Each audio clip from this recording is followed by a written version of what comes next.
fait-il apparaître le démon à l'heure de la mort?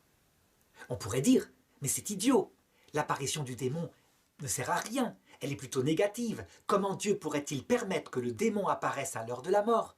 Il va entraîner la personne vers l'enfer éternel. Or Dieu veut que tout homme soit sauvé, donc ce n'est pas possible.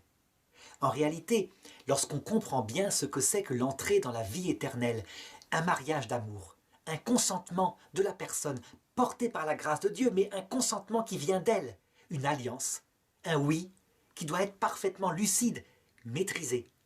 Eh bien, la lucidité qu'apporte le Christ lorsqu'il apparaît dans sa gloire doit être complétée par la lucidité qu'apporte le démon, qui présente un choix alternatif, un choix qui doit être réaliste, pour que la personne qui ne veut pas du Christ puisse se diriger dans une autre direction.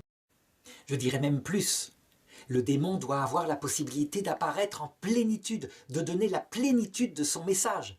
S'il avait moins de temps au point de vue psychologique, que le Christ qui lui apparaît dans sa gloire, eh bien ce ne serait pas un choix libre. Donc Dieu le permet, et cette apparition du démon est essentielle. On pourrait dire, mais d'où la théologie tient-elle ça? Elle le tient tout simplement de l'Écriture.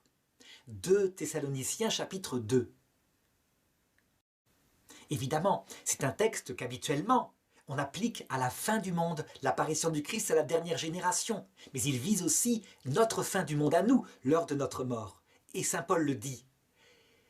Ne vous laissez pas entraîner par toutes sortes de paroles, présentées comme venant de nous, et qui vous disent que le retour du Christ est là, qu'il est présent. Vous le savez, je vous l'avais dit quand j'étais au milieu de vous. Avant sa venue, doit venir l'être impie, celui qui se fait passer pour Dieu, celui qui s'élève sur le trône de Dieu. Vous vous rappelez, je vous l'avais dit quand j'étais parmi vous, ajoute saint Paul. Quant à cet être impie, il se manifestera par toutes les formes de sa puissance. Il veut dire par là qu'il aura véritablement le temps de parler, de séduire notre propre liberté. Et il est vrai que tout ce qui est péché en nous sera attiré vers lui, vraiment.